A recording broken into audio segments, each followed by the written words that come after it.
A Seccional São Paulo da Ordem dos Advogados do Brasil, por suas comissões de Direito Urbanístico e de Diversidade Sexual e de Gênero, tem a honra de apresentar o webinar Gênero, Cidade e Interseccionalidade, evento organizado pelas referidas comissões com o apoio da Comissão de Cultura e Eventos da OAB São Paulo.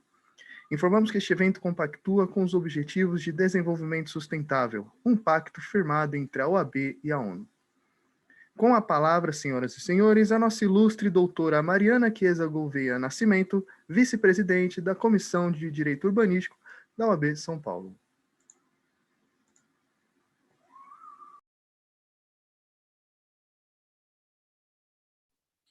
Olá, bem-vindas todas e todos.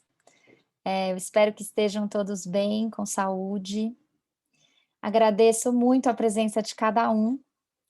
É incrível a gente poder debater com um grupo de pessoas, e principalmente de mulheres, né, tão qualificadas, nesse momento tão difícil, em que a gente precisa cada vez mais se organizar, se juntar, se articular para pensar soluções para os vários desafios que se apresentam, que se multiplicam, né? Para quem não me conhece, eu sou, então, a Mariana Chiesa, né, da Comissão de Direito Urbanístico da OAB São Paulo. O evento hoje foi organizado em parceria, uma parceria inédita, que a gente imagina que vai continuar muito esse ano, com a Comissão de Diversidade Sexual e de Gênero da OAB, e a gente quis inaugurar essa parceria também no Mês da Mulher, né, porque a gente acha que é fundamental discutir essa relação específica de nós mulheres com o ambiente urbano em todas as suas particularidades. E antes da gente começar, tenho aqui os agradecimentos, né, o agradecimento à diretoria da OAB São Paulo, na pessoa do seu presidente Caio Augusto Silva dos Santos, do vice-presidente Ricardo Luiz de Toledo Santos Filho, que ressaltando aqui a importância de que a diretoria reconheceu a necessidade de existir uma comissão de direito urbanístico independente.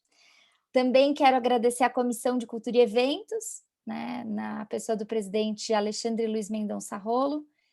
Agradecer também às companheiras da Comissão de Diversidade Sexual e Gênero, na pessoa da Luanda Pires, que está aqui, e da sua presidenta, a Marina Ganzaroli. E também agradecer, claro, que eu não podia deixar de agradecer a Lilian Pires, que é a nossa presidenta da Comissão de Direito Urbanístico, que vai ficar aqui nesse comecinho de evento, nos acompanhando. Os agradecimentos também vão às palestrantes que toparam aí nessa agenda maluca que é março, estar aqui conosco para discutir esse tema. Então, muito obrigada, Paula Santoro, Carmen Silva, Bruna Pimentel e Luanda. A gente vai começar com a Carmen, e eu vou apresentá-la aqui, mas certamente essa mini bio que a Carmen enviou para o evento não descreve tudo que a Carmen Silva representa, mas eu vou colocar aqui, ela é a coordenadora do Movimento Sem Teto do Centro, do MSTC, ativista pelo direito à cidade, integrante do Conselho Estadual de Habitação de São Paulo, foi conselheira municipal de habitação e coordenadora do Conselho Participativo da Região da Sé entre 2014 e 2017, já lecionou em cursos de arquitetura, interage ativamente com autoridades do setor público, privado e acadêmico, e é uma mulher muito admirável. Muito obrigada. Carmen, é com você a palavra. A gente vai fazer uma dinâmica, esqueci de dizer, né? De 15 minutos cada uma, e depois a gente vai abrir um tempinho de 10 minutos para um diálogo. Olá, estão me ouvindo bem? Sim. Tá.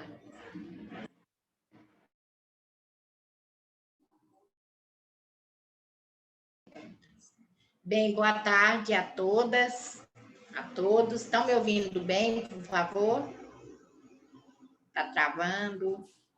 Eu estou te ouvindo bem. Tá bom, tá bom. Então, eu quero agradecer ao convite, né, dessa comissão da OAB. Eu quero dizer, Mariana, aqui, vindo de você aí, essa reflexão da minha mini bio e desses elogios, eu fico aqui, ó, estou aqui, ó, tá? Obrigado.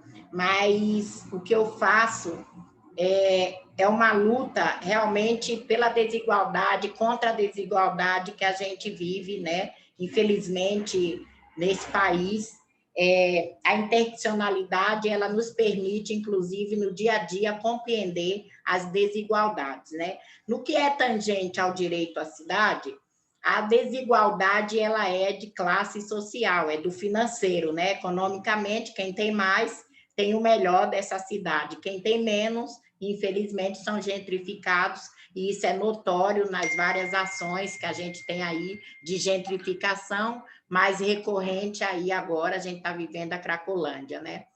No que diz tangente, a questão da desigualdade, da questão de gênero, sempre foi uma luta de poder entre homens e mulheres, e sempre as mulheres estiveram em desvantagem economicamente, na questão cultural, na questão política, mesmo atuando no mesmo setor, a mulher ainda tem grande desvantagem, né?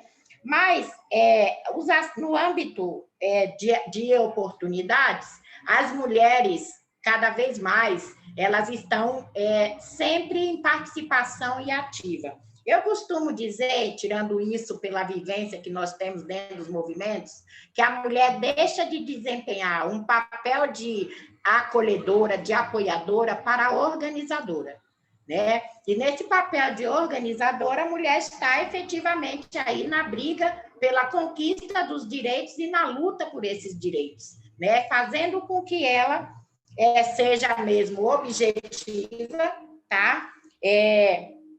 Ela deixa também ter um envolvimento claro, ela se permite a ter um envolvimento claro por uma sociedade justa e equilitária, né? Nesta busca, as mulheres transmitem, inclusive, saberes ancestrais, né? Na busca pelo direito, a mulher vai conquistando, transmitindo os saberes ancestrais. Ela não se descarta a sua origem, a sua descendência. E uma outra coisa, ela sempre se coloca no papel de resistência. A mulher sempre está no papel efetivo da resistência, né? Inclusive, na busca por estar nos territórios, né, na inclusão pelo direito à cidade, é muito mais notório a luta das mulheres estar sempre à frente dessas lutas por direito e pela garantia de estar no território, né? Ela já é, historicamente, a mulher quem briga pela creche, quem briga pela saúde, quem briga pela educação, pela cultura, pela moradia. Então, é muito relevante, recorrente, que, infelizmente, apesar da mulher estar nesse papel de organizadora, ela ainda é muito, como se fala, ela ainda desempenha um papel secundário em relação ao gênero, né? Porque a mulher, por mais que exerça profissões, ela ganha menos. Na política, a mulher ainda é cota, a mulher não é vista como protagonista, e sim como cota, e em vários outros lugares também, né? E nós temos ainda, com a pandemia, desencadeou um problema seríssimo em relação às mulheres, que é o problema da sobrecarga. A mulher também está atuando muito mais do que já era historicamente no papel de cuidadora. Ela está cuidando do vizinho, ela está cuidando do parente, ela está cuidando do filho, ela está cuidando do companheiro, do esposo, né, da companheira. Então, e, ao mesmo tempo, ela não se permite, muitas vezes, olhar para dentro de si, que isso, com a pandemia, desencadeou um problema seríssimo, que é essa sobrecarga, e a mulher não se permite olhar para si. Não se permitindo olhar para si, para dentro de si, desencadeia a ansiedade, a questão da depressão, né? Desencadeia sentimentos bons e, há muitas vezes, sentimentos ruins também. E nós temos cuidado, que é uma questão da saúde mental. A gente tem que estar mais atento à questão da escuta com as mulheres, com os próprios, não é questão de gênero pela cidade, com as próprias pessoas que hoje utilizam da cidade, né, do urbano. Nós temos um conceito que vivemos em uma democracia que, por direito, por Constituição, deveria ser democrático, deveria ser no coletivo, mas, infelizmente, nós vivemos uma desigualdade tão grande que não nos permite que esse direito ele seja abrangente. Então, no tangente desigualdade social, não existe gênero, existe classe social. Quem tem dinheiro fica com o melhor, quem não tem é gentrificado. Então, interseccionalidade é uma coisa que nos permite compreender as várias desigualdades. Infelizmente, não é somente uma desigualdade de gênero, não é só desigualdade social, é uma desigualdade, inclusive, de sexualidade. As pessoas hoje julgam também por sexualidade, elas transmitem os seus setoriais, a sua representatividade, como uma desigualdade, ao invés de compreender que a representatividade ela é, muitas vezes, uma busca por um mesmo direito e termina separando, né? Hoje nós vivemos um problema seríssimo, que é esse território. Nós somos separatistas, nós estamos vivendo em territórios que se separam por questões mínimas, quando deveríamos estar numa luta recorrente à garantia do nosso direito, a permanência na luta pelo direito à cidade. Então, essa é uma reflexão que eu faço, pela minha vivência, no que eu vivo, com a preocupação que me traz a pandemia. A pandemia desencadeou um problema seríssimo, que nós estamos chamando a atenção, que é um problema de escuta, que é um problema de acolhimento, que é a questão da saúde mental. Infelizmente, a pandemia não veio só com a questão da morte, é uma questão de saúde pública, uma questão sanitária, mas é uma questão também que está afetando a saúde mental. E no que diz também ao tangente direito à cidade, logo no início de 2020, quando aí a gente teve que estar mesmo, né, o início em março, que para nós aqui foi o início da pandemia, a única frase que era recorrente dizer, vai para casa. Mas até hoje a gente está brigando por ter uma casa, né? É muito hipócrita essa questão de se mandar alguém para casa quando a gente não tem efetivamente políticas públicas efetivas para habitação.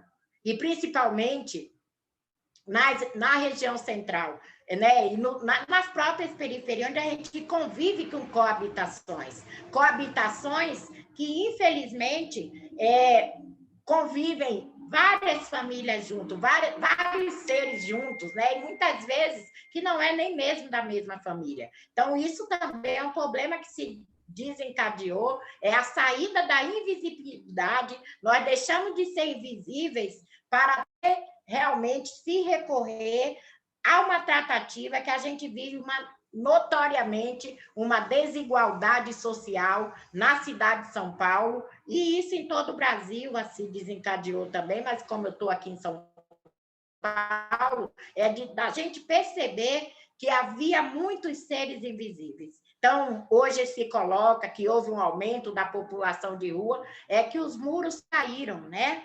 E as pessoas elas estão mais visíveis. A degradação, a miséria, a desigualdade, ela está visível aos olhos de quem quer ver, de quem percebe.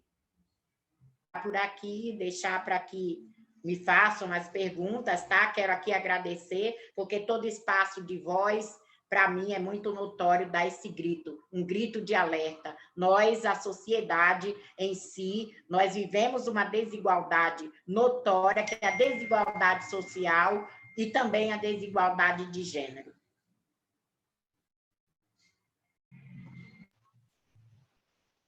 Dona Carmen, antes de tudo, vou me apresentar. Meu nome é Luanda Pires, eu estou secretária-geral da Comissão da Diversidade Sexual e de Gênero do AB São Paulo, e eu sou suspeita para falar da senhora. Eu já admirava a sua trajetória, eu sou frequentadora assídua da ocupação, peço delivery agora na pandemia, mas ano passado eu gravei um podcast com a Priscila Pâmela pela mandata da Isa Pena, e eu fiquei ainda mais apaixonada e agradecida pela sua existência. Muito obrigada por todo o papel que a senhora desempenha, com a influência, a magnitude da influência do seu papel. Muito obrigada mesmo. E antes de passar a palavra para a próxima palestrante, que também é um arraso, eu preciso agradecer, né, em nome da presidenta da Comissão da Diversidade Sexual e de Gênero, doutora Marina Ganzaroli, A diretoria dessa casa, ratificando o que a Mariana Chiesa já disse, nas pessoas do nosso querido presidente Caio Augusto, vice-presidente Ricardo Toledo, nossas diretoras Raquel Preto e Margarete, pelo trabalho que vem desenvolvendo no decorrer dessa gestão e cumprindo o compromisso que firmou com toda a advocacia bandeirante e a sociedade também. Mariana, eu agradeço a sua comissão, a Comissão de Direito Urbanístico, pela parceria e criação desse webinar tão importante. Muito obrigada pelo convite, e sem dúvida nenhuma é o primeiro webinar de muitos. Obrigada à Comissão de Cultura e Eventos, na pessoa do querido doutor Alexandre Rolo, pelo apoio de sempre. Muito obrigada a cada uma das quase 100 pessoas inscritas que nos acompanham hoje. Muito obrigada também a vocês, mulheres incríveis que abrilhantam essa mesa, Paula Santoro e Bruna Pimentel. Bom, sem mais delongas, eu passo a palavra, então, para a querida Paula Santoro, que é arquiteta urbanista, professora da Faculdade de Arquitetura e Urbanismo da USP e coordenadora do Lab Cidade, onde ela desenvolve a pesquisa sobre cidade, gênero e interseccionalidade. Paula, a palavra é sua. Obrigada, Luanda, pela apresentação, Mariana, e é uma honra falar depois da Carmen, né? É uma honra e um desafio, né? E ainda aqui deu aquele desafio tradicional de que piscou a internet, né? Então, espero que eu siga no ar, né? Vamos lá.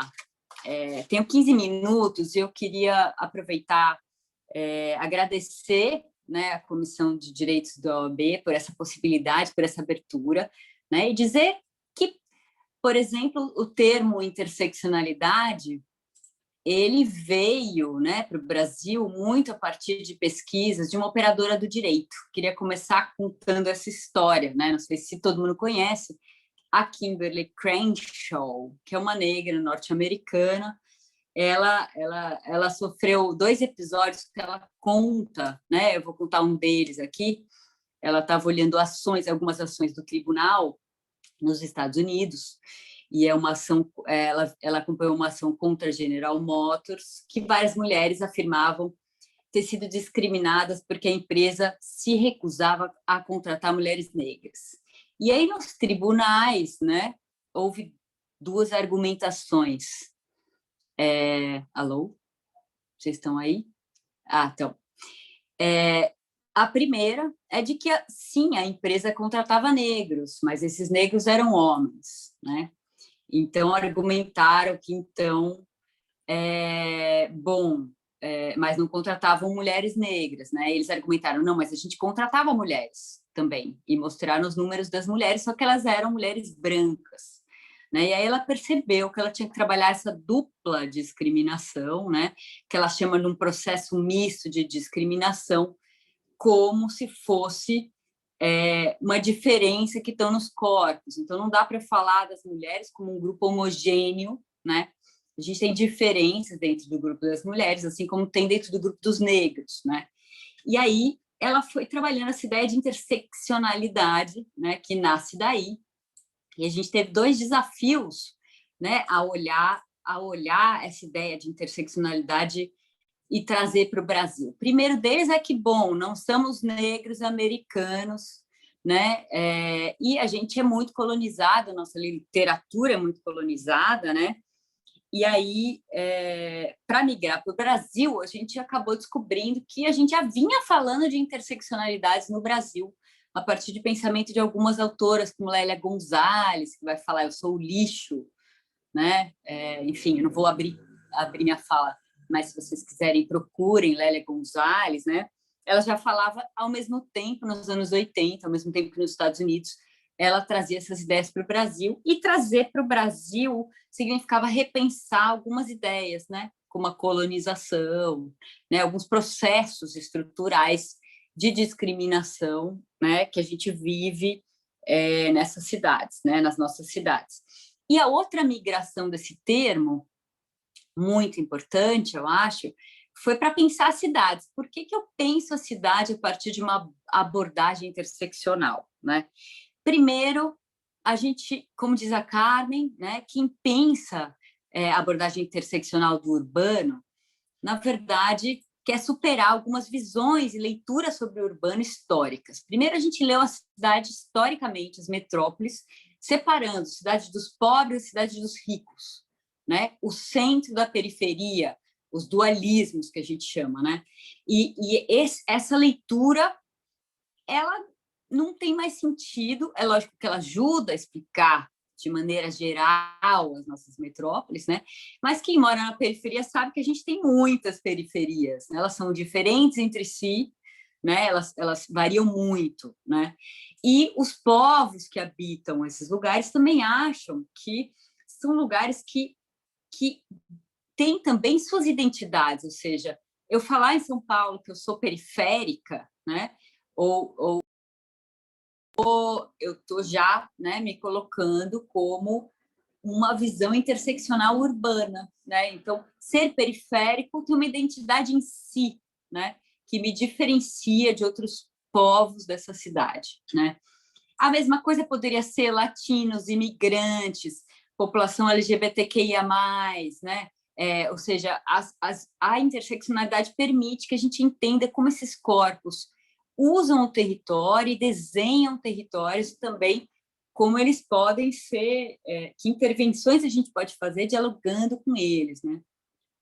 Outro tema importantíssimo, eu acho, é que tem uma territorialidade alguns desses territórios, né?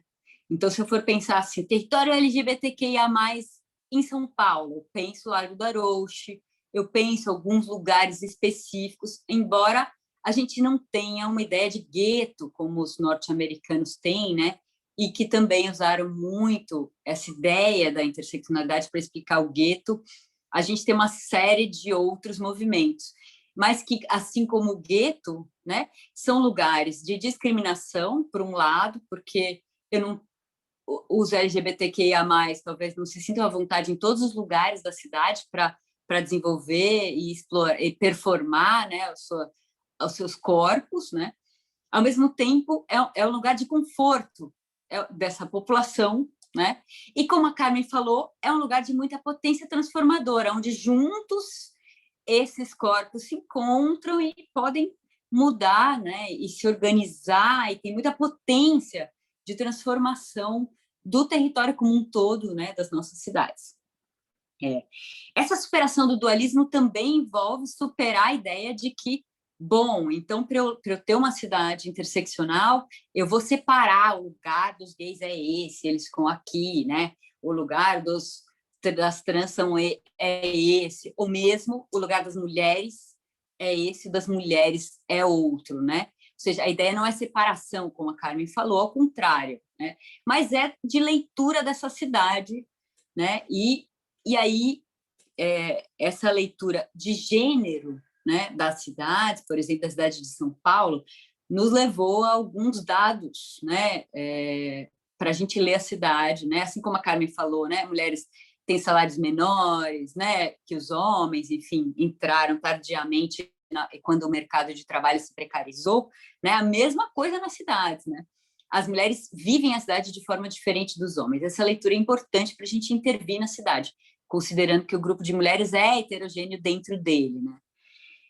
Como elas vivem essa cidade? Olha, as mulheres andam mais a pé, andam mais de transporte coletivo, são menos motoristas, né? Fazem várias viagens, porque elas têm as tarefas do cuidado, então elas vão comprar uma coisa, levar filho no colégio, né? Isso faz com que trabalhar, né? Isso faz com que elas tenham viagens curtas, menores, mais frequentes e muitas durante o dia, muitas vezes. Eu pego sempre a mobilidade, que é fácil da gente entender, porque isso significa, então, que se a gente fosse ter um pragmatismo em termos de políticas, eu fazer uma política para o carro, veículo individual, eu estou fazendo para o homem, ele é mais motorista de carro, ele é mais dono de carro, né? A mulher, quando tem carro, ela é para as atividades de cuidado, ela já é uma mulher que tem uma faixa de renda mais alta e um formato de família com mais filhos, né? Enfim. E a mesma coisa, se eu for fazer uma política de mobilidade, de modos ativos, ou andar a pé, ou, por exemplo, uma mobilidade de transporte coletivo, né? Eu tô certamente mais atenta à mobilidade das mulheres. E melhorando o transporte coletivo, melhorei a cidade para todos, né? Além dela ser uma agenda importante, fundamental para as mulheres, ela é distributiva, né? Ela atende a todos. Essas visões levaram, então, a gente a um pragmatismo, nas políticas, né? Então, a gente começou assim, por exemplo, no campo do urbano, a falar regularização e titulação em nome da mulher, né? Processos participativos de plano diretor discutindo enfoque de gênero, né? E agora a gente está falando enfoque interseccional, a gente tem que falar de raça, né? A gente tem que falar de indígenas em São Paulo, né? A gente vai agora discutir plano diretor, né? Não tem como, né? E também formas de participação não hierárquicas, de forma que esses grupos consigam se colocar, né, pragmaticamente, colocar os seus desejos, né, para discutir a cidade, né? Essa agenda pragmática ela foi muito desenhada no campo da habitação, né? Mas ela não questiona alguns conceitos muito importantes, por exemplo, para o direito. Ela não questiona o direito de propriedade. As mulheres, por exemplo, não são proprietárias historicamente, elas começaram a ser herdando de suas famílias, né, porque elas não conseguem ter dinheiro para pagar, né, e comprar com o seu trabalho, né, e isso tem a ver com a história estrutural de gênero, né, o papel de gênero que a gente desempenha na sociedade. E aí, então, começaram alguns questionamentos que vêm do campo da interseccionalidade, eu quero acabar aí, não sei se eu estou dentro dos meus minutos, que tem a ver com novas formas de produzir a cidade, né? Então, algumas feministas vieram dizendo, olha, não dá mais para a gente achar que a nossa luta, por exemplo, é só dentro de casa em relação a quem vai lavar a louça, ou seja, a divisão do espaço doméstico, né? Porque aí a gente está, em geral, vendo uma família tradicional, homem, mulher e filhos, e essa família não existe mais, ela é menos da metade das famílias brasileiras. As famílias que mais crescem são mães solo, pessoas morando sozinhas, muitas mulheres que envelhecem, né? Os homens morrem e elas estão ali. Ou seja, a gente está falando de famílias completamente diferentes, né? Não dá para a gente achar que, então, a pauta está numa divisão de tarefas, né? Naqueles moldes da família tradicional brasileira, né? Que não é mais tradicional. A outra pauta importante para essa, então, para essa leitura da cidade é a gente entender que é preciso produzir, por exemplo, é limitado a agenda, né? A agenda que historicamente foi das feministas, né? E algumas feministas clássicas hoje questionam, que é do pedir para a gente ter um salário, ou seja, uma remuneração pelo trabalho doméstico, né? As contas feitas no mundo mostram que o capital, não tem capital suficiente para essa remuneração, e hoje a gente está num momento maravilhoso para discutir isso, que é no meio da pandemia, discutindo uma renda básica, né? Que é o auxílio emergencial, que deveria ser contínuo para mães solos, né? Porque a mãe solo vive numa pandemia constante. Né? Ela tem que dar conta, né, de cuidar do filho, ganhar dinheiro, ter uma casa, e não dá conta, né, porque não tem Estado que dê equipamentos políticos, né, pragmaticamente, para ajudar essa mãe solo a ter sua autonomia, né, enfim. Então, nessa agenda, né, como entra a cidade, né? A cidade ela pode ter e deve políticas pragmáticas para essas mulheres. É o Estado que vai dar políticas que deem condições para essas mães solos, para essas mulheres sozinhas, para esses grupos de pessoas sozinhas, para essas novas famílias, né? Por isso interseccional, não vou falar só de mulheres, para que eles tenham condições, né? Para que elas tenham condições de viver nessa cidade. E aí tem 3 coisas, né, dessa abordagem interseccional que eu acho que são importantes da gente falar. Uma primeira é que a gente vai ter que voltar às leituras sobre a colonialidade, sobre a colônia, sobre a colonização, né, desses corpos. Né? Se a gente falava, né, das mulheres negras escravizadas, seus corpos violentados na colônia, né, hoje a gente vai falar do serviço precarizado dos motoboys e seus corpos negros, né? Nessa cidade que, para sobreviver, precisa deles, explora esses corpos e, mais do que explora, né? Condiciona, né? a manter esse lugar racializado desses corpos, né, na agenda urbana cotidiana da nossa cidade, tá? Dei um exemplo assim, um pouco radical, né, de coisas que a gente vai ter que debater. Isso tem a ver, sim, com uma abordagem interseccional.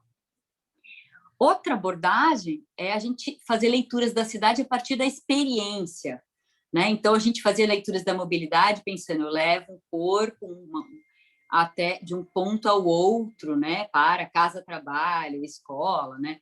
Quando, na hora que a gente olha, por exemplo, a mobilidade das mulheres, a experiência do deslocamento é muito importante, por vários motivos. Primeiro, que no deslocamento a mulher está resolvendo uma série de coisas, né? Está falando celular.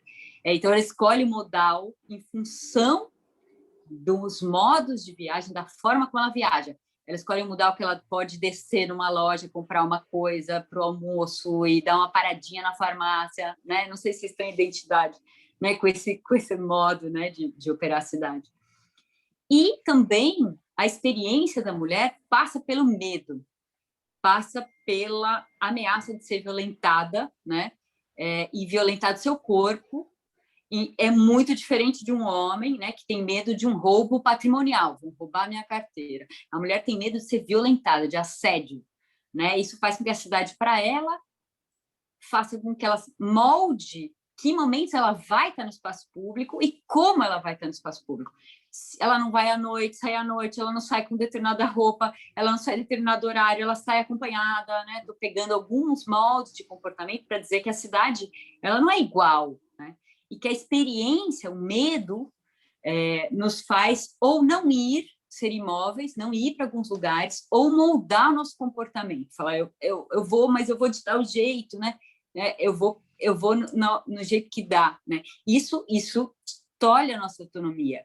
Muita gente agora na pandemia, alguém da família, para trabalhar, tem que ter com quem deixar o filho, escolas fechadas, creches fechadas, um outro da família, uma outra, em geral, uma outra mulher, tem que ficar com o filho da irmã, da mãe, para a mãe trabalhar, e assim a gente vai tolhendo a possibilidade dessa menina estudar, dessa menina mudar, né, a sua condição familiar, né? Então, eu falei um pouco de rever a colonização, mas rever também a forma como a gente lê a cidade, entendendo a experiência de viver a cidade como uma parte importante. Não adianta eu falar, olha, eu vou fazer ciclovia iluminada aqui, que a mulherada não vai migrar para ciclovia, ela nem sabe andar de bicicleta. É isso que é uma opressão de gênero, né? Ou seja, o papel das mulheres na educação elas não vão jogar futebol, o corpo delas é para ficar paradinho, não ser dinâmico, né? Então, eu preciso pensar que as políticas elas têm que dialogar com essa mulher, com esse papel que a mulher desempenhou na sociedade, né?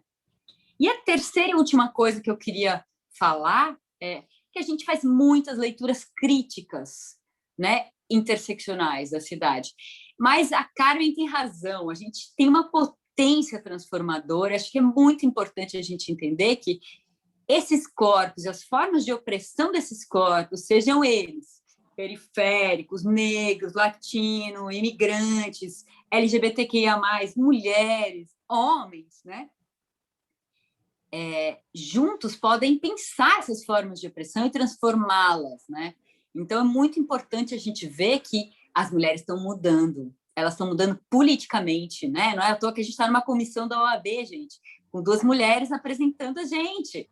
Né? O que é isso, né? Se não é uma vitória política, não dá mais para não ter equidade de representação nos espaços políticos, né?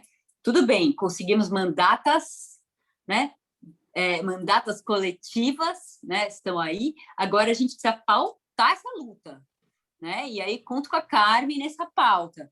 A gente tem que pautar, e aí pautar, para mim, passa por reler a cidade a partir dessa revisão aí que eu estou falando, de formas de leitura da cidade, que não mais a classe não ajuda mais. É muito diferente de falar que eu sou periférico, pode me dar identidade, né?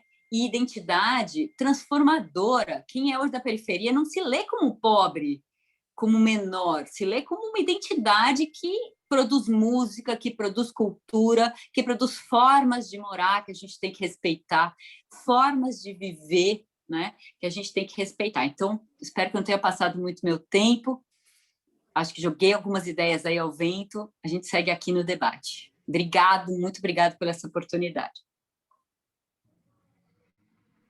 Obrigada a você, Paula, Carmen, Luanda.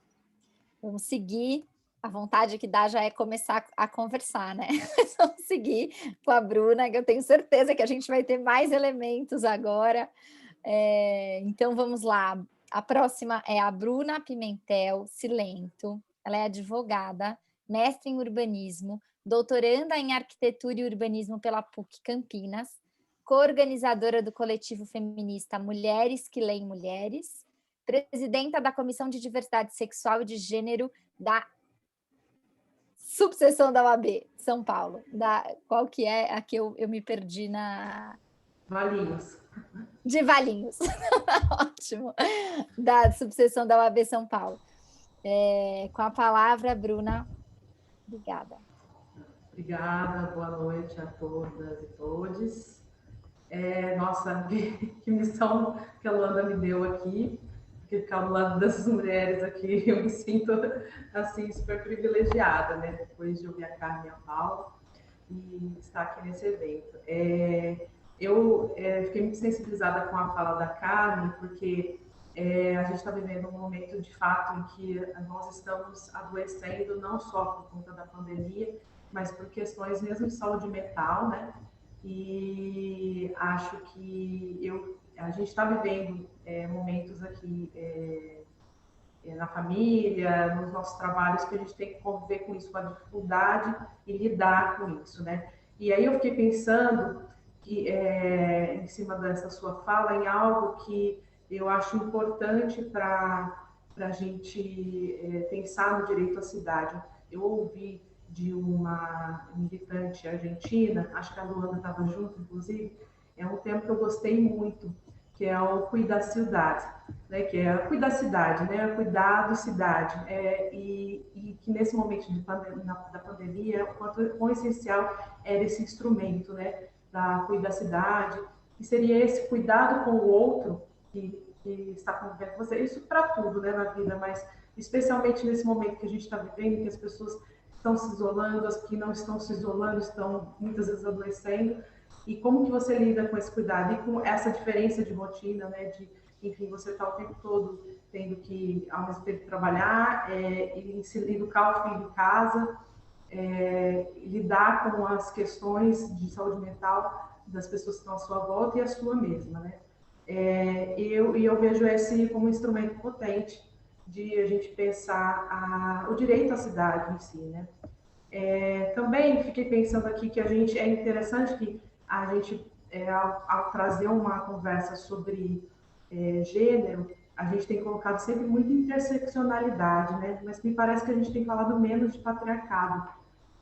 Eu fico preocupada com isso, que a gente parece que o patriarcado não está aí, que ele não seja estruturante, né?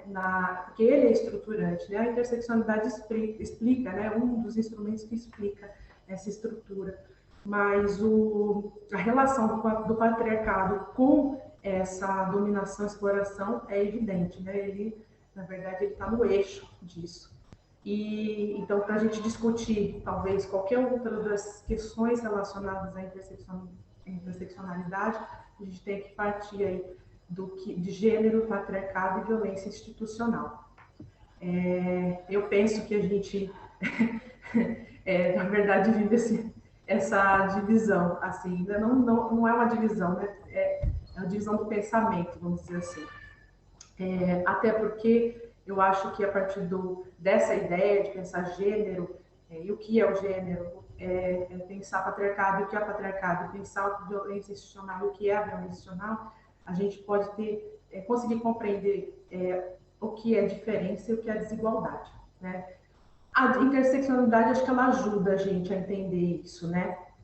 Porque ela ajuda a entender que nós somos diferentes, temos muitas diferenças, mas nem toda diferença produz desigualdade, né? Então, ser negro na nossa sociedade pesa, ser mulher lésbica como eu pesa, ser mulher gorda literalmente pesa. E então, assim, acho que nesse sentido ele ajuda. E, Paula, eu queria falar o seguinte, que acho que você deve com certeza conhecer, mas a gente tem uma teórica brasileira fantástica que trabalhou o que hoje a gente entende por interseccionalidade antes até, né, que é a Safiotti. Só que a Safiotti, ela trabalhou a ideia da teoria do nó frouxo. E basicamente, assim, né, acho que a Paula sabe o que eu estou falando, e eu acho interessante a gente resgatar a Safiotti, que ela é uma teórica brasileira, né, uma professora da Unesp, então, socióloga, que é pouco falada, né? Ela é uma mulher branca, mas acho que lógico que a gente tem que enaltecer as mulheres negras que estão aí, né, fazendo novas epistemologias, mas a gente também não acho que a gente não pode esquecer das nossas teóricas, né? E é basicamente a teoria do nó frouxo, ela vai falar justamente o que a interseccionalidade coloca, só que eu acho que talvez assim com uma única diferença da explicação que eu gosto bastante, que ela fala que essas, vamos dizer assim, essas diferenças, elas estão imbricadas, né? Ela usa esse termo. E eu fiquei pensando, né, a gente que trabalha com arquitetura e urbanismo, eu fiquei pensando muito na ideia de um telhado, porque o telhado, as telhas, elas vão se juntando, mas elas não estão coladas, né, umas nas outras. E elas têm uma relação estruturante delas ali, que são a cumeira, que é delas que ela vem para fechar o telhado, né, a cumeira parte de cima. E eu fiquei pensando muito assim, que as cumeiras seriam as grandes questões das diferenças, né? Raça, gênero e sexualidade, e as outras, né, as telinhas ali, são outros temas que também são diferenças, como, por exemplo, gordofobia, transfobia, que está dentro de uma questão da sexualidade, mas mais específica, as questões relacionadas a pessoas com deficiência, que saem dessas relações estruturantes, né? E acho que dentro de um telhado, não sei, posso estar equivocado no meu pensamento, mas dentro de um grande telhado formado por o que eu entendo que é essa estrutura patriarcal, né? E por que eu estou insistindo nessa questão patriarcal? Porque acho que a gente está ouvindo demais, né? A gente está vivendo uma violência institucional evidente, né? Nós temos um presidente com evidentes problemas cognitivos, mas para além dos problemas cognitivos dele, ele é uma figura fascista, né? Que impõe discursos fascistas, e esses discursos são violentos, né? Então, isso a gente já vive a violência máxima, que institucional, que isso está institucionalizado porque isso é política de gestão. Então, não é só alguém bradando algo na rua, sendo homofóbico, sendo misógino, não, a gente está falando de uma estrutura. Então, eu posso dizer, eu pelo menos me sinto assim, vivendo essa violência como mulher, como lésbica, né, e enfim, como brasileira, né. E eu penso, né, e aí quero discutir com as demais palestrantes, que a gente tem aí como instrumento, e a Carmen acho que pode falar melhor disso do que qualquer uma de nós, também instrumento, vamos dizer, urbanístico mesmo dessa luta, a insurgência, né. Hoje eu vejo, para mim é cada vez mais claro que a insurgência é um instrumento também, né, porque a gente pode pensar muitas coisas, né, de como pensar a cidade, mas às vezes o melhor instrumento é a insurgência. E eu não digo a insurgência só como uma revolução, eu digo as pequenas insurgências mesmo, desde, enfim, recusar uma decisão e ir buscar pela via judicial, ou realmente ocupar um espaço, ainda que te chamem de invasor, e resistir nesse espaço, nesse pequeno espaço dentro de uma pequena cidade. Isso eu acho que é um instrumento, e a gente já verificou que ele é um instrumento eficiente.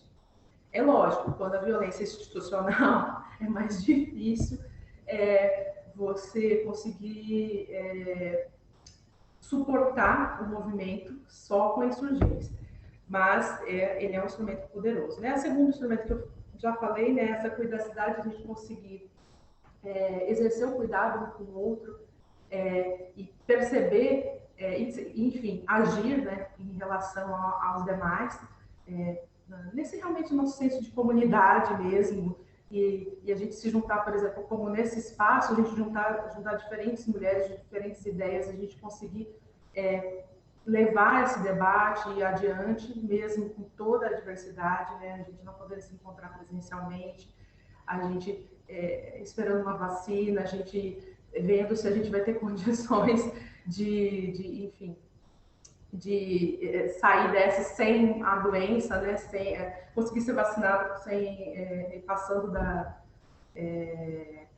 sem pegar a doença, né? Enfim, sem adoecer. E acho que, enfim, acho que é isso que eu queria colocar.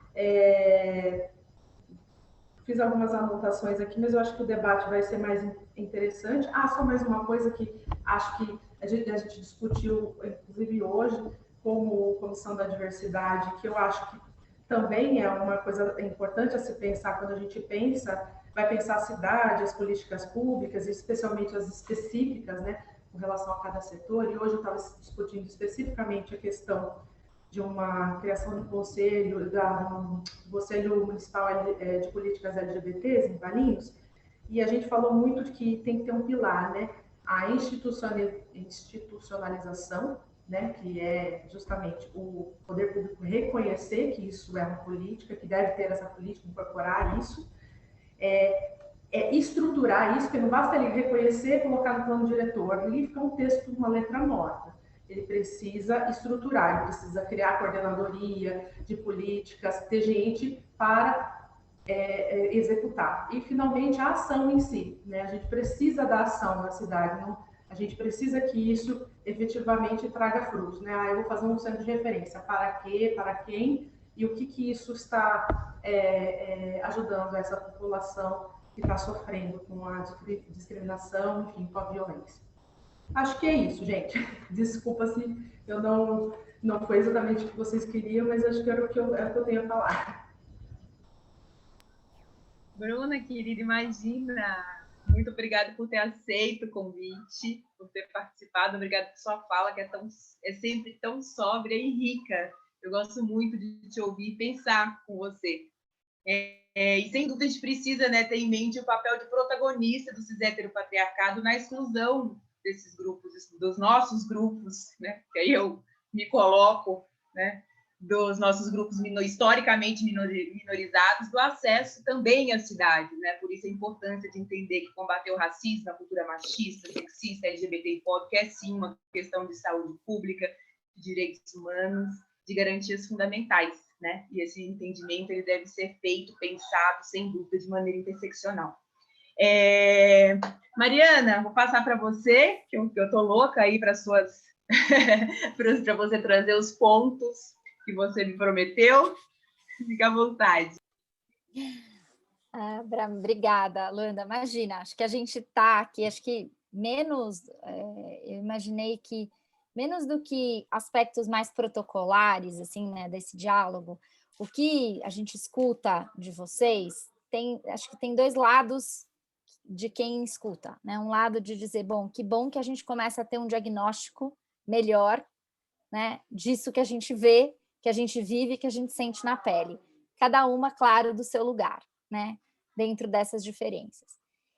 E, por outro lado, que bom que a gente tem um diagnóstico, por outro lado, nossa, como a gente está longe, né? Como a gente está longe de chegar numa situação um pouco menos desigual, né, que reconheça de forma mais profunda, né, essa igualdade e reconhecendo as diferenças e podendo assumir papéis diferentes, diversos, enfim.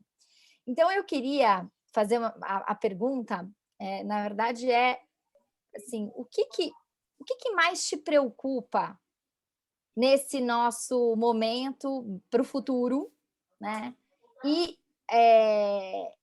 para destacar uma conquista, para a gente terminar esse dia com esperança, uma conquista que a gente ou não é uma conquista ou uma luta que vale a pena ser lembrada, né? Que vale a pena ser reforçada, para nos dar a mesma esperança para continuar nessa jornada. Acho que esse trabalho que a gente, né, tem o cuidado de fazer e de buscar ocupar os espaços que estão aí à nossa disposição, ou que a gente vai cavando para trazer os temas, né, é uma parte que eu sinto muito importante, porque a gente se sente, de fato, muito acolhida, né, nesses ambientes e também sente que tem mais tem mais sendo feito por aí, a gente, né, que bom que a gente consegue falar sobre isso. Então, são essas duas, só para a gente, né, ouvir de vocês, então, um desafio que preocupa muito e uma mensagem aí de esperança do que a gente pode, enfim, olhar, se espelhar e ter forças, né? Porque tá difícil, enfim. Obrigada. Vamos ver quem fala primeiro, pode ser, então, vamos de Carmen primeiro, que começou? Vamos lá. Olha, Mariana, a Bruna trouxe duas coisas aqui que para nós é muito relevante e que a gente a cada dia vai compreendendo, que é a questão da diferença, tá? Diferença não é desigualdade. E como esperança, eu costumo dizer que a esperança são os diferentes buscando solucionar a desigualdade, é o encontro dos diferentes. É essa diversidade que nos une, né? Que nos salva, né? São a diferença. E a outra, Bruna, muito bem lembrado, são os insurgentes, né? A primeira vez em que nós fomos chamados de insurgentes urbanos, eu fiquei assim, não, depois eu vi, tem tudo a ver, somos sim, nós fazemos uma revolução sem dizer o poder, sem briga, sem pegar em armas, né? Que hoje está tão notória a cultura do armamento, e a gente nunca pegou em arma, o que a gente utilizou foram os nossos saberes, né? E buscando também, dentro dessa nossa insurgência, a condição de ter o convergente conosco. Então, é muito importante, Bruna, você ter lembrado dessa questão da diferença, que é a diversidade, dizer que a nossa esperança está na diversidade, está nos diferentes.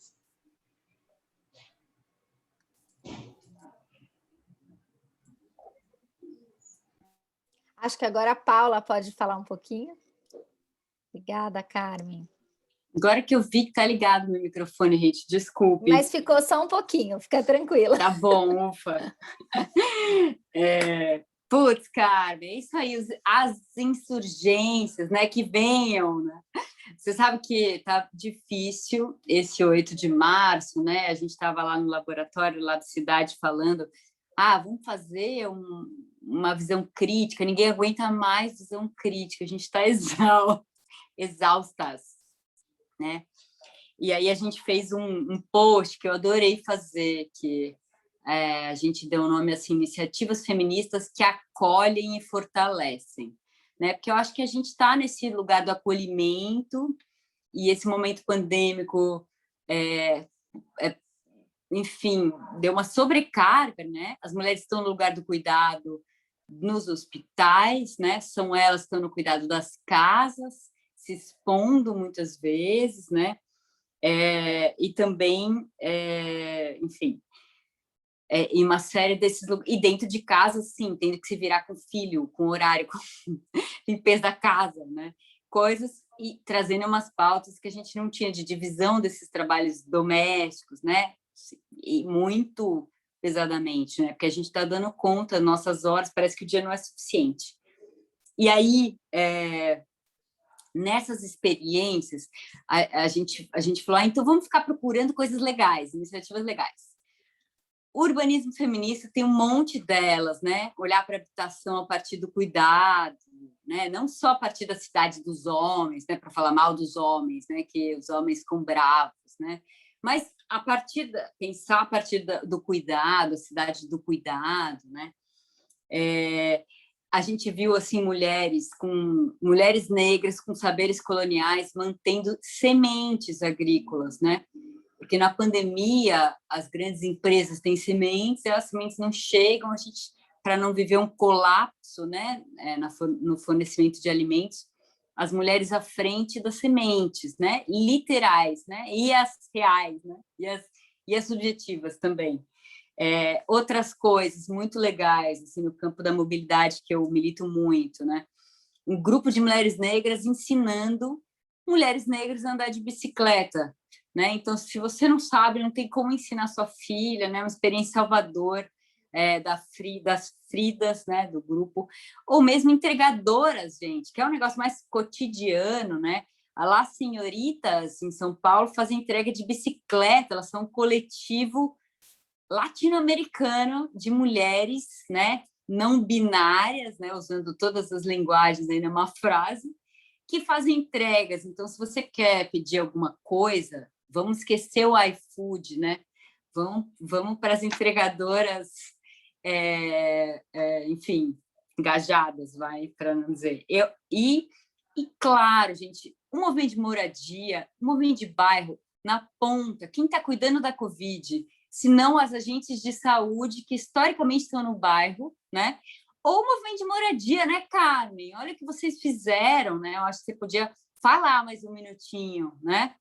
Sem encarar isso como um comercial, mas sim como uma parte do seu trabalho, mas que é muito importante para essas ocupações, para os lugares onde a moradia é precária e onde não tem trabalho, não tem sustento, onde o auxílio emergencial é fundamental. Enquanto ele não chega, tem uma viração dessas mulheres, organizando seus territórios, né? Tudo isso está acontecendo ao mesmo tempo. E elas também estão resistindo a remoções forçadas, loucas, né? Hoje a gente vai publicar no Lab Cidade uma história horrível de uma mulher que ela está sendo removida na pandemia pela CDHU, ou seja, imóvel público, né? E ela é mãe solo, ela sofreu violência familiar, ela tem filho preso, ela não consegue ganhar o recurso que ela precisa para pagar a CDHU, ou seja, a gente está vendo tudo isso com as mulheres à frente, assim, né? Então, a gente precisa muito se ajudar, né? Olhando, né? Olhando, eu estou falando das mulheres porque é de onde eu falo, né? Mas os outros grupos também estão se ajudando, os LGBTQIA+, com uma ação super importante, Covid, em relação à Covid, né? Um monte de coisa rolando legal, e é isso mesmo, vamos agarrar nessa força. Vamos agarrar que a gente está precisando, não sei vocês, mas aqui tá demais. Obrigada por estar juntos e a gente poder trocar nesse momento querido. Obrigada, Paula. Carmen, vamos lá para mais um minuto, porque, de fato, tem muita luta aí, muita resistência. Tem muita luta, tem. É interessante, Paula, e todos, né? Essa questão das mulheres, elas buscar a sua ancestralidade, né? Ela fez o quê? Com os saberes ancestrais, nós, dentro das ocupações, a gente está realmente assim, no extremo, no cuidado mais extremo, né? Porque, para nós, se acontecesse casos de pandemia em excesso dentro de uma ocupação, nós seríamos criminalizadas, pode ter certeza. Todas as lideranças do movimento seriam criminalizadas, iriam dizer que fomos nós que trouxemos o Covid para a região central. Esse é um receio que a gente tem. Infelizmente, falando do setor desigualdade e segurança, para nós, liderança de movimento, vivemos constantemente com a insegurança. Você tocou num assunto muito relevante, que é os despejos. Esses despejos administrativos, eles estão ocorrendo, né, nos cortiços, no próprio CDHU, que é um órgão público que deveria fazer uma zeladoria, e esse papel somos nós, os movimentos sociais, que estamos fazendo. Com a pandemia, nós tivemos uma preocupação muito grande. Primeiro, para que não houvesse um excesso de contaminação. Então, a nossa primeira providência foi realmente conscientizar o isolamento social. Óbvio que as nossas famílias são as linhas de frente do trabalho. E a mulher foi a primeira a ser prejudicada, né? Ela diminuiu o seu ganho, né? Porque os homens, muitas vezes, ele reduziu a sua jornada de trabalho, mas continuou ganhando. E a mulher, muitas vezes, por estar aí, ser uma mulher que é cuidadora, está na faxina, é doméstica, ela diminuiu a jornada e ela deixou de ganhar também. Então, qual a providência que nós tomamos? Criar um grupo, buscar parcerias num pacto solidário. É a solidariedade que nos salvou na pandemia. Quanto ao auxílio emergencial, nós não tivemos grandes problemas, porque para a moradia é essencial que todos, a primeira lógica nossa é que todos tenham sua documentação em dia. Então, o NIS, que é o documento recorrente, o CAD único, todas as nossas famílias são cadastradas. Mas aí a gente encampou uma grande campanha, que foi o Comitê de Combate à Fome, né, no Covid, aonde nós prevíamos que, como iria haver esse recesso, né, e esse retrocesso, essa questão de não ter o dinamismo do trabalho, o que é que ocorre? Onde a gente fez um pacto para dar um suporte às nossas famílias. Só que esse pacto foi tão bem sucedido que nós levamos isso para fora, nós demos apoio a várias outras comunidades, né? Nós temos hoje 151 núcleos de famílias vulneráveis em toda São Paulo e em algumas outras cidades fora de São Paulo, como Itaquá, Caieiras, Cajamá, Taboão da Serra, Francisco Morato, né? E aí, nós também fomos até a UBS, que é a UBS que nos atende aqui na República, e dissemos, olha, não abandonem nossas famílias.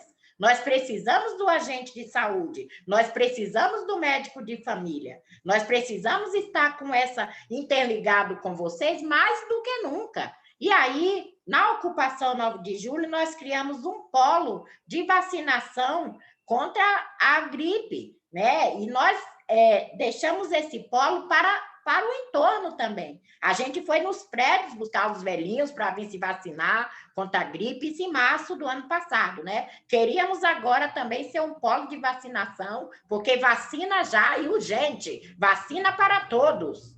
Vacina para todos.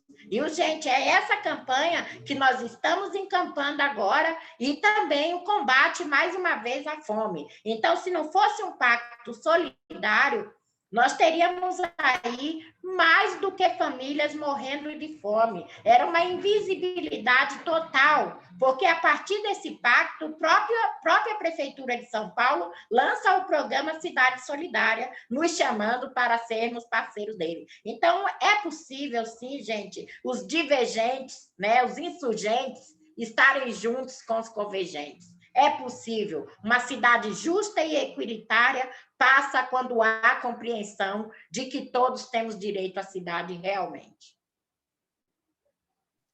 Obrigada, vacina já para todos, é isso aí. Obrigada, Carmen. Bruna.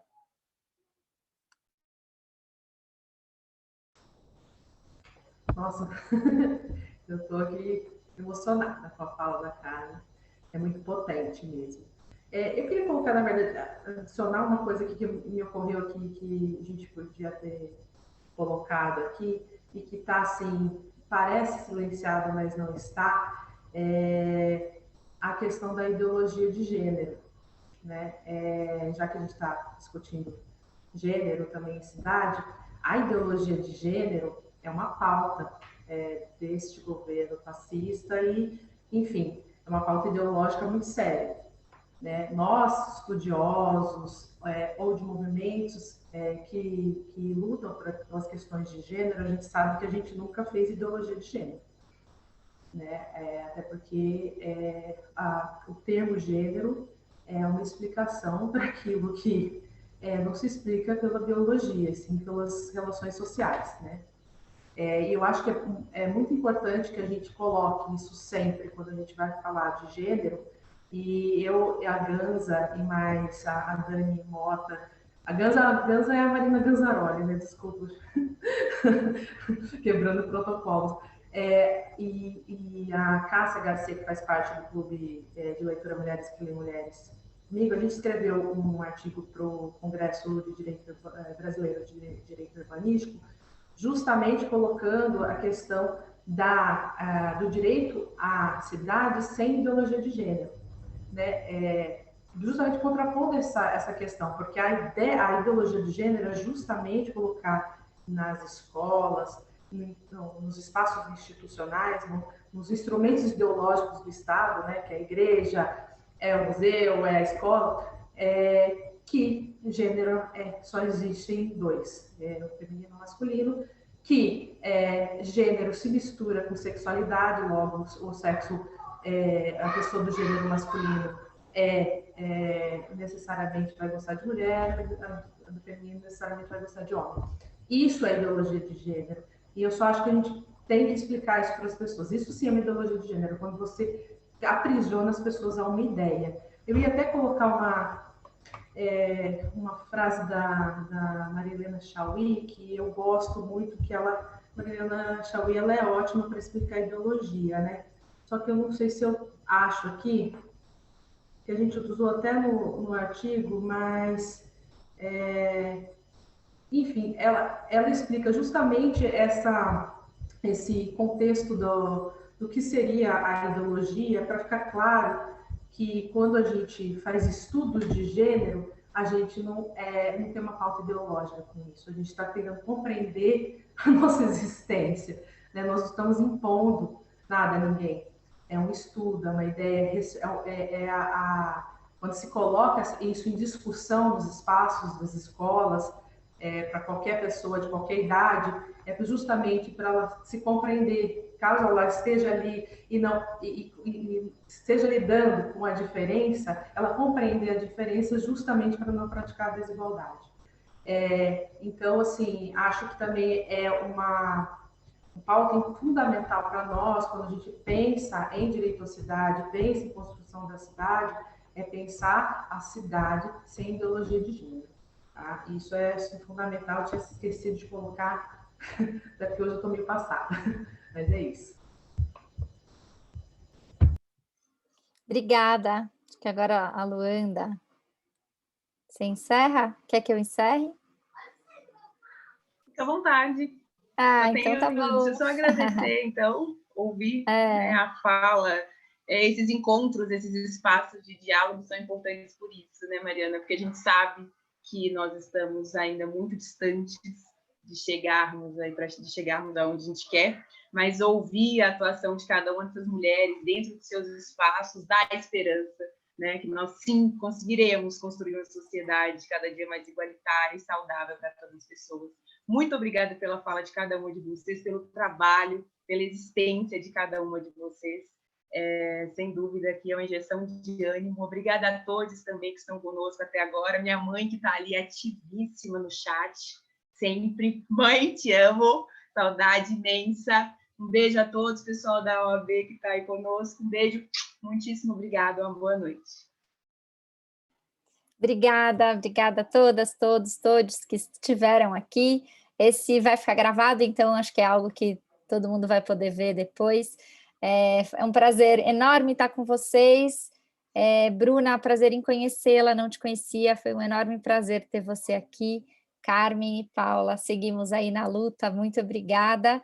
E é isso, acho que a gente, quem depois quiser dialogar mais, enfim, se quiser escrever, estamos à disposição aqui, a Comissão de Direito Urbanístico, junto com a Comissão de Diversidade, vamos construir aí pautas para dialogar mais nesse ano tão duro.